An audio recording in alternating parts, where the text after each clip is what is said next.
Hello, hello, hello.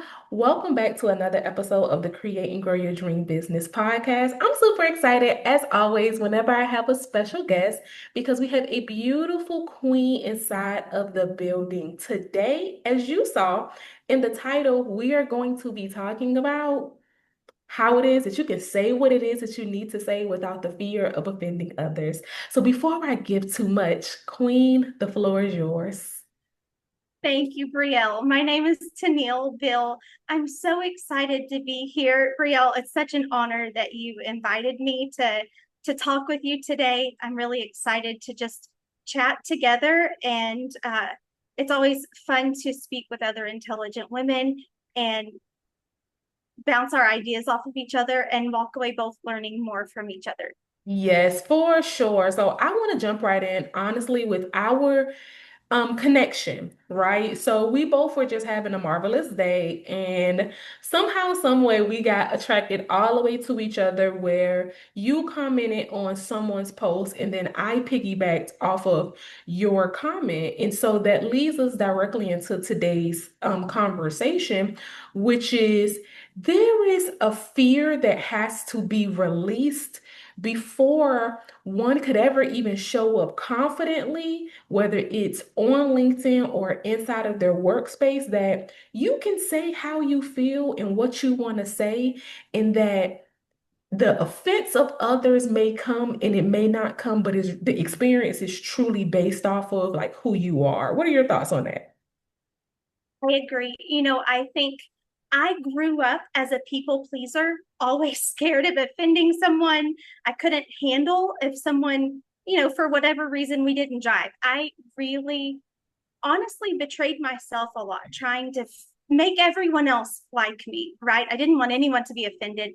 And it wasn't until after I really learned to manage my own offense in situations that I started figuring out that it's really not my responsibility if someone else gets offended. There are certain ways to go about things. You don't want to just walk around not caring about the world, Right. but there really, if your intentions are pure behind what you're doing and what you're saying, and you have proven that you're a good, decent person, then really everyone else's reaction is their own responsibility. Yeah. Yeah. I think that's so powerful. Oh, you hit so much right there. You literally just set it off. Okay. You literally just set it off to nail. I'm so excited even more. Let's go to the people pleasing, right? Because that's one of those childhood traumas that we hear people talk about, but unless you're very intentional on the personal confidence level up part, professionally, you may not even recognize that you're a people pleaser. And that's when it gets scary because I was the same way. When I turned 21, I started working for CarMax. And so this was my first real corporate job inside of that space. And my personality is like very vivacious, right? Like I'm fun, I'm out there. But what I didn't recognize is as I was going through this company, many people it's appeared that they were offended by who I was. And so for a small period of time, I kind of found myself feeling like how I used to feel as a little girl, watering myself down, not wanting to get that talkative on the report card, even though I got straight A's, not wanting to disrupt the meeting and say this because my coworker may get offended, even though I know my stuff. Yes, So tough to be a people pleaser. it is. And you mentioned, Brielle, the trauma from childhood. And I just want to make very clear, I had really great supportive parents. It in no way had anything to do with how I was raised. Mm, I was raised in a conservative family. So obviously with that, we do try not to step on other people's yeah. toes, but I was just always a little different from most of those I was around. My older cousins were all athletes. They all rodeoed, all all those things that I wasn't. I Mhm. was in band. I was in cheerleading was my sport. Yeah. But I was the first one to step out and do something different. Yeah. And I think with that, I felt for a time as if I wouldn't be accepted for being Mhm. different. Mm. Uh, and I don't know why I felt that way. Like I Yeah, said, my parents were fantastic. They were at every event, always supporting me. But it did kind of bring in, I think, in the back of my mind, yeah, not wanting to upset anyone or have them, think that I was a horrible person because I couldn't do sports yeah, or I couldn't rodeo or whatever they were doing that I wasn't. yeah. You know what, that's, I think it's not until we really mature as women where you start to value that difference, Yes. right? Like I've seen it so much, and I think it's the reason why I personally empower anybody to, like, when you have that a gift, like the gift that you have, of course, of teaching, and then now you're specializing in a different realm, right? And even like that middle piece of the client success and onboarding, I always empower individuals to like start a business behind that because we give, right? In these environments where we get paychecks every 2 weeks. And what happens is we start to get lost in the role. We start to get lost in that title. And so then when the correlation comes to, would somebody pay me to do this same thing that I did there over here? Am I even valuable? Am I worthy? Here's the plot twist. Would I even be able to please my customers if I launched that when we were the same people pleasers? It's like you were just people pleasing last week. I saw you in Walmart. Yeah. Why is it so hard to see that the positive version of you can be liked as much as you thought that people would dislike the positive version? Yes, that you actually gave me chill bumps with that. I mean, this speaks a lot, I think, to many people, but to educators, Mm. public school teachers who are wanting to transition out of the classroom, that is a real concern Mhm. with, I know my value. I know that I can do these things, but do other people even care that maybe I can do these things because I don't have the degree, I don't have the same experience. Yeah. And, I think that's where a lot of transitioning teachers get stuck Yes. trying to move on in the process of transitioning because they've seen themselves devalued by the system so many times Yes. that they don't think anyone else is going to see their value either. Yes, I think that that is so powerful. It's so interesting you mentioned that. And one thing that I am is I'm very transparent, right? I think that's why people are so attracted to me because I have nothing to hide in this room, right? They're Yes, already out there being ghetto, so we might as well just be transparent over here, okay? that's right. What I found is that just a few weeks ago, as a matter of fact, I had my virtual assistant pitching for me to speak at different conferences. And there was a pitch that she sent out, and someone emailed back from a conference that's hosted in Minnesota. And it said it was for educators. So, of course, I put myself out there and I applied to it. And she replied back and said, can you basically confirm that you're an educator? And right there, Tenille, imposter syndrome tried to jump in on me.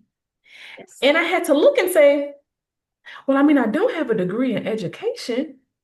So maybe I'm not qualified. And then immediately I remember that I am queenhood. yes, that's Right. I am that. And so I politely sent her back a long email saying, while I may not have the degree, what I yes, do have is this roster of small, medium, and large organizations that I've helped build their confidence. I do have this framework that I've taught at worldwide organizations, right? I do have these monthly events that I host that I've partnered with residential communities and I teach people there. I had to pull out the things that I did. And I think that that is where a lot of the teachers get confused. Even though you went in that system, it is now your responsibility still as a woman to operate in your purpose. And we all know that the system does not value purpose, it just values systematic behaviors. And so when you do work in that system, it's just important to gather all those resources, gather those skills, gather that confidence with the mindset of saying, this is not my forever. I'm just putting together the puzzle pieces so that way, when I still teach through my own platform, I'm more clear on what makes me unique. And then that's my value proposition that I then give to families who can afford to pay me to teach their children outside of the school system. Yes, yes, exactly. And, it's so funny that you mentioned that. I had never thought of it as the reverse, Mhm. as kind of having this, well, can you prove you're an educator? But But yes, I think a lot of things are about perspective. yes, And that's where, a lot of people kind of tend to get in offense, is because they look at things only from their own perspective. yes, And one thing I found, like I mentioned before, if you're, when you learn to manage your own offense, you yes, learn to not let things offend you, you can begin looking at things differently. yes, You know, you say, maybe they did maliciously intend to offend me, but yes. probably not. Maybe they're speaking from ignorance on the topic, Mhm. or they have their own experiences, I have mine. And maybe it's just that we have such different experiences that we don't see eye to eye on this, and neither one of us mean harm by it. Yeah, yeah. The Four Agreements is what we're reading in our book club next month in August. And one of the agreements is to not take anything personal. And when I read that book in 2017, I would say I was already going through a very pivotal shift in my life. And having that mindset of not taking anything personal automatically helps you like not be as offended because it's like, Right. well, I'm not going to take it personal that they said that because like you said, there's so many factors. But one thing I learned is that when we stop offending ourselves, and oftentimes the fear of offense begins within. Like there was Yes. something that happened back then that although someone did not say, you're not good enough to do that, you're not good enough to talk about that, although no one said all of these things, somehow we started offending ourselves. Yes. And then when we connect with other people, because now the lack of trust within self is so thin, everybody who we run into makes you feel like you're possibly going to get offended. Yes, I agree. It is. And I was thinking about that today in preparation of talking with you, of how, in trying not to offend other people, we do offend ourselves. And then we so easily let it happen over and over again, and constantly offended. I'm afraid of offending someone else. And so, why are we damaging ourselves and our own interactions in that way? Yeah, for sure. Can you talk with the ladies about some of the raw emotions that you remember facing in the time of maybe offending someone or when someone offended you? What were some of those emotions that like may seem different other than anger? Okay. Uh, I don't want to speak to any specific instances, just because if someone happens to see this, I don't want them to think I'm using this platform to bash, but Yeah. I will speak generally. Uh, Breye'l, I'm sure you know that when you have kids, there are a lot of different opinions. Yes. And if you happen to have friends or family who want to be overly helpful, they're going to share all of those opinions. Yeah. My son was high needs, later gained some diagnoses from some doctors. And when he was little, I didn't feed him enough, or I overfed him, or I didn't spank him, or I spanked him too much, or whatever it may be, it was never right. And so, along with the frustration, there was confusion, Mhm. there was self doubt, and there was fear that I'm going to screw this up so badly that it's not fixable anymore. And I think that a lot of times, if we dig down to the root of our own offense, it's not even anger most of the time, it's embarrassment or fear. Um, I think when we address those root emotions and root issues, we're really able to start, like your four agreements, not taking things so personally, just take them for face value like they are. Yes, for sure, on the face value, right? One Yes. thing I did not know before I got married, that my husband would be such a mirror. Okay. Okay. Like, at first I thought like I've been working on myself, right? I don't get offended by much. Everything's good. And then Yes. I got married. Super offensive, okay? Like, and my husband's so polite with it.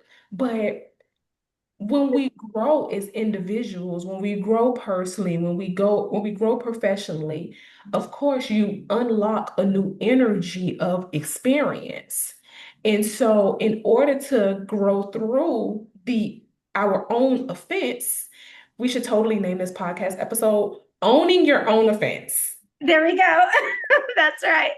I think that's the root, though. That's the root to not offending others or not worrying about offending others, rather, is that you're not letting yourself get so offended. Come on now, because when you get there, you really put yourself inside of a space where, again, you have to go back to the trust and ask yourself, why do I even have this person in my life? Is it because I love them and I'm always looking for constructive criticism? Or is it because I keep them around because they're a yes man or a yes woman to me?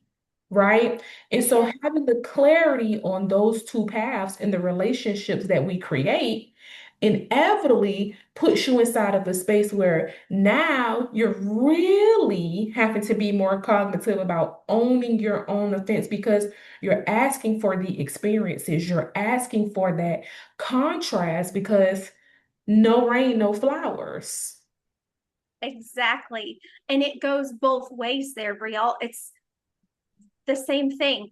These people, when I speak to them, hopefully know that we're speaking out of love. We're speaking, trying to add value to their experience, to their life, whatever it may be. Yeah. Anyone who knows my true intent knows I'm not going to intentionally try to hurt your feelings. Yeah. And going back to one of those instances in motherhood, um, there was a friend I had told, hey, I'm going to visit this person, someone we haven't seen in a while. We're really excited to see them. Uh, we'll be out of pocket for a few days. Um, this person knew exactly where I was going, had just about enough time to get there, and then got a text. Can you call? I have a question about XYZ. Yeah. Well, I knew the context of XYZ and knew that it was not an emergency. Yeah. So I just politely put my phone away. Now I'm focused on these friends I haven't seen in a while. Yes. And my husband said, you're not going to answer? You're not going to call? And I said, no, this is not an emergency. It would be, he said, is that not rude to not answer them? I said, it would be rude of me to give these people in front of me and this person on the phone only half of my attention. Mm. Right now, I'm focused on these people. And when we part ways, when I get a minute, I'm going to focus fully on this person. And so I think also both of them knew that when I reached back out to the other friend and said, hey, so sorry, it took a little bit longer than you probably expected. And they said, no, I know what you're doing. I'm just glad you got back to me. Yeah. Yeah. So it's all about knowing, like you said, those relationships that you have. And the value of those relationships. Yes. Ooh, ooh, ooh. That was so good. Ooh, that was so good because you gave me two thoughts. Okay. The first one is quick, but I want to say it. That's why I always teach my ladies in the Business Confidence Academy the power of following up. Because people, the offense again is only within. We think, oh, okay, well, they're tired of me emailing them, or they're tired of me checking in on them, but no, people get busy. And no matter what the scenario is, the limiting belief is only in your mind. If you tell yourself that if I message them back or call them back late or don't make this connection, they're going to be offended. Let's not be surprised when they're offended. Okay, like you said it. So of course it's gonna happen. It's just like Yes. having Yes. the mindset of if it's not one thing, it's another. Yes. It would always be another. But the big part that I want to dive in on is you made it very clear that women, and let's pin this to the teachers, right? Okay. Let's pin this to the teachers in transition Okay. that they're going to have to make the decision of will you say yes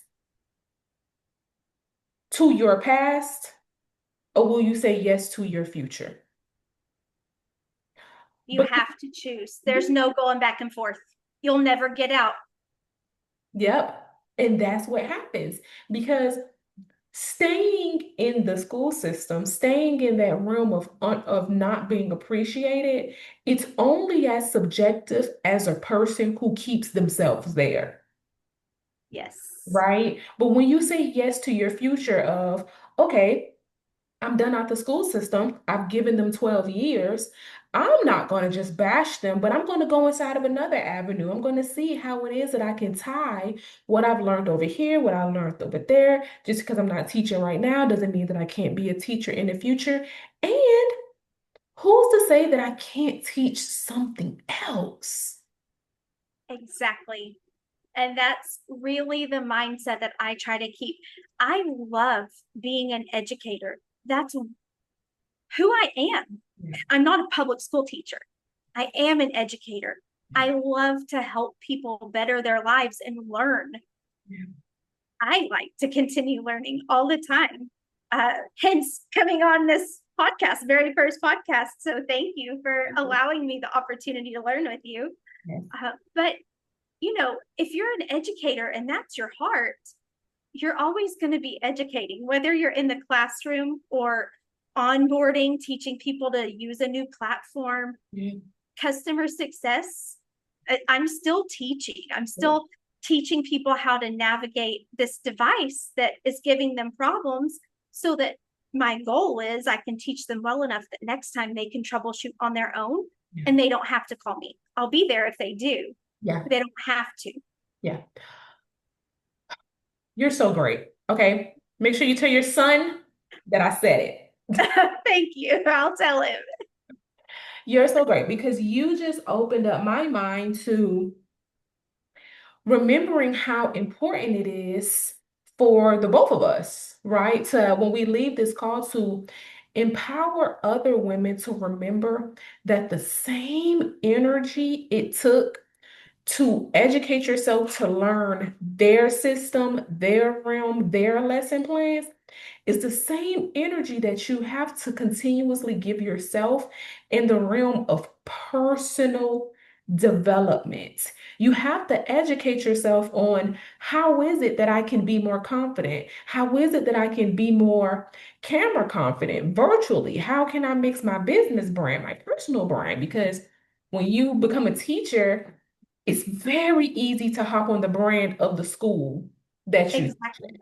or even the company. But when you have the mindset of I am an educator, then like you say, you're a universal learner. Well, learning and knowledge is only powerful when it's applied. And so I would hope that any woman listening to this podcast episode that is an educator in any realm can recognize this is a calling right now for you to step out of your comfort zone and move into a space where you're willing to take the knowledge that you've already gotten. the knowledge you're getting now and ask yourself, how can I be more purposeful with educating myself more so that way I can pick a new way to educate others and monetize in the marketplace? Yes. Yes. One thing that I've been doing is taking my own courses through Udemy, just trying to build that knowledge base because, like I said, I have the experience, but it's not always recognized by people who don't understand what an educator does, what a public educator does. Yeah. So I've been taking those classes, and it's funny that you said even, um, your virtual presence, the confidence there across the screen. When I first started applying for virtual jobs, the first course I took was body language, Yeah. uh, digital body language is what it was called. Uh, and that was in LinkedIn Learning. Yeah. But I wanted to learn how can I connect with others across the screen Yeah. because you can be very smart, but if you can't connect, then you're not going to get anywhere. You've Yeah. got to make connections, and you've got to make those connections with your true self Yeah. without fear of offending, without fear of, well, they think I'm good enough. You're good enough in the right room. Yes. Ooh, you're good enough in the right room. Okay, I want to talk about one more thing. One more thing. Okay. How important do you believe it is for a woman to have the balance between public education and purpose? I think it's so important, Breye'l. If you don't have your purpose, then you're just going to go out there and do what? Teach a script? It's not, you're not going to connect with people. Students in the classroom, that was one of the things that stuck with me. One of my last years of teaching, I really had a group who, when I came in, they were really low. At the end of the year, I worked really hard and they worked really hard. And together we got them where they needed to be. Yeah. The next year I said, hey, I tried these things at testing time. I think this is what works. I think they did well because of this. And a student piped up, eighth grade, seventh grade student piped up and said, respectfully, I think you're wrong.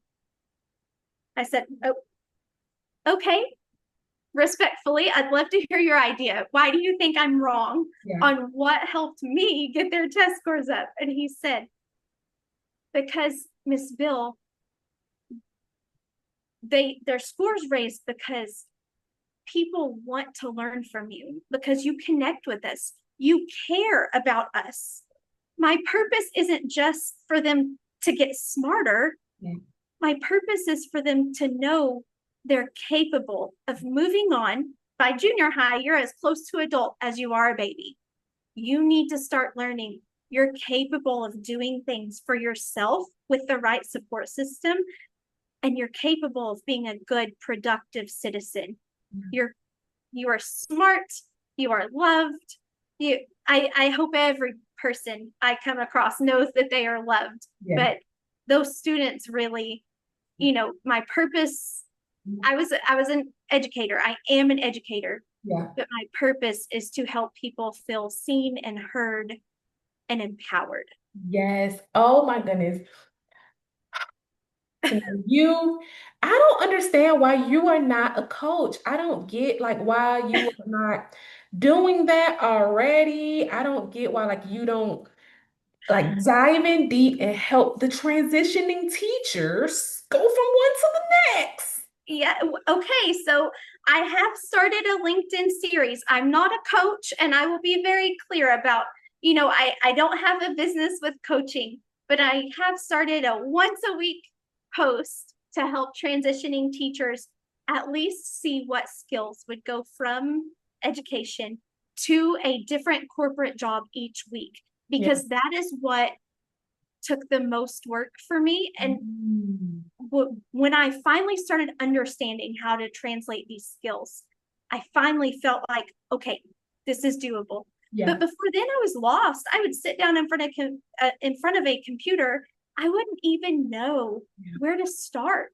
I Yeah. would read these job descriptions that meant nothing to me. Yep. So, I think that would is a good catalyst for transitioning teachers, learning, these are the skills I have. This is how it translates. Check these skills out. Are these things that you love to do? If so, maybe this career path would be great for you. And now you already have your skills translated over for you. Yes, and when you dive into skills, I feel like as a business owner, as a one who works in some type of corporate positioning, whether it's leadership, whatever it may be, the skills are so important. Like learn the skills that you can learn in the space that you're in because inevitably things happen. I heard you say that you and your husband have a business. If you guys ever like grew large and needed to hire employees, he doesn't, you guys don't have to figure out onboarding, right? Like Exactly. you're Exactly. you're already I can do there. that.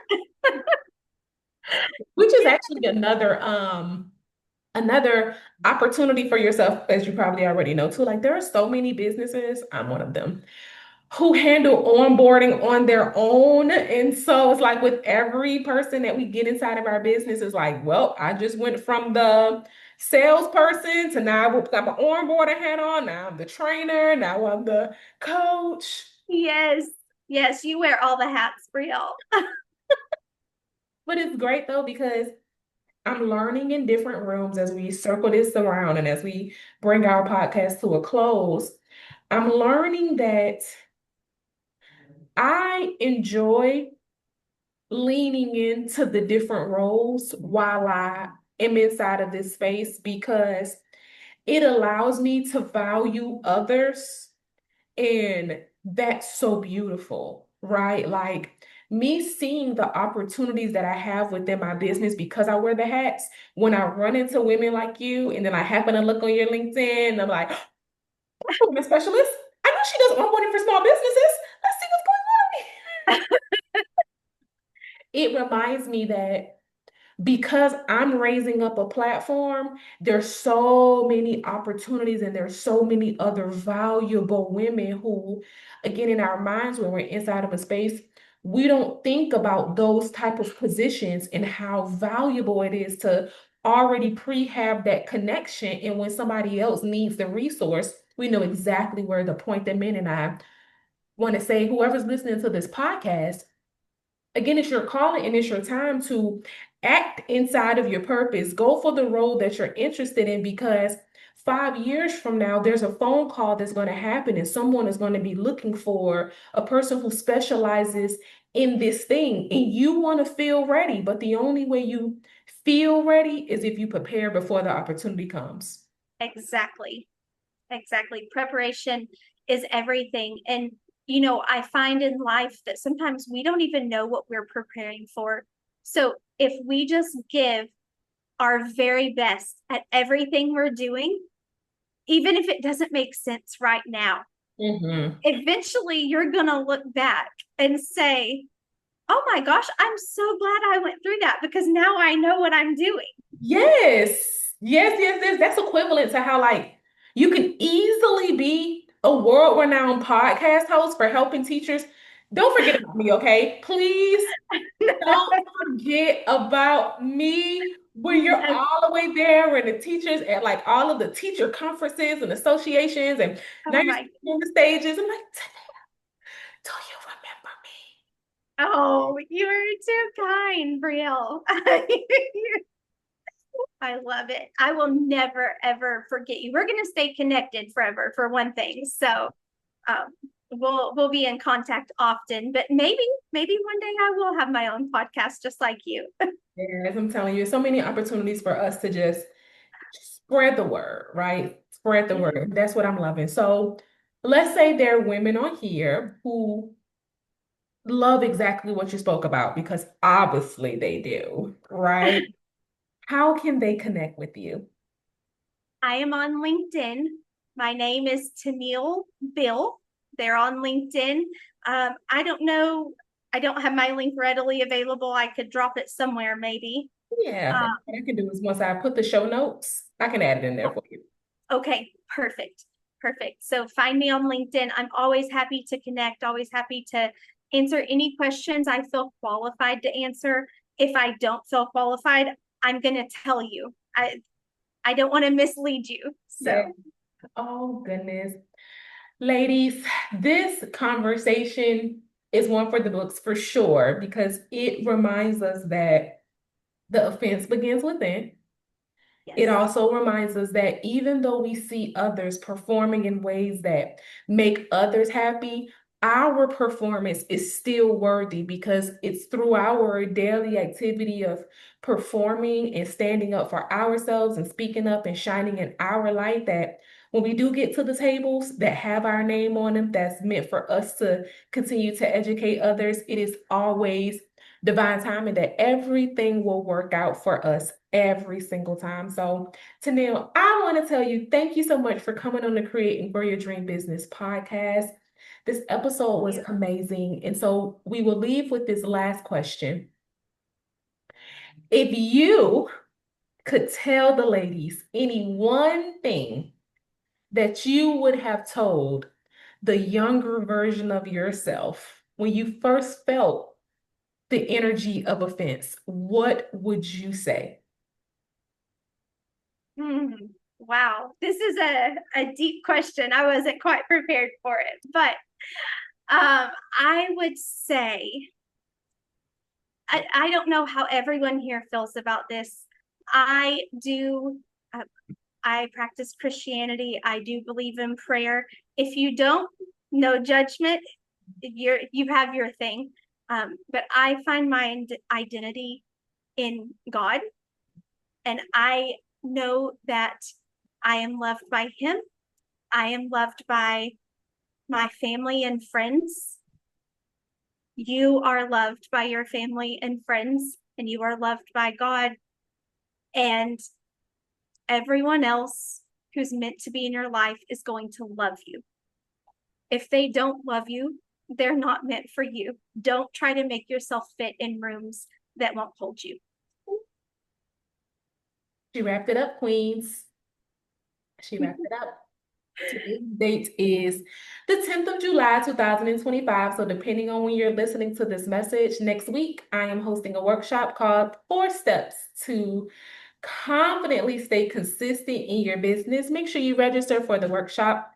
And if you love this conversation, then the Business Confidence Academy may be a space for you to apply to. That link will be in the show notes already. And it is just an opportunity for you to come in and be nurtured through these type of conversations and apply what it is that you learn from the book club that comes inside of the Business Confidence Academy as well, to apply this type of knowledge and understanding to your everyday life because inevitably, when you work on yourself personally, professionally, you shine as well. So until next time, I thank you and thank you for listening to the Create and Grow Your Dream Business podcast. Tanel, thank you for joining us today. I'll see you later.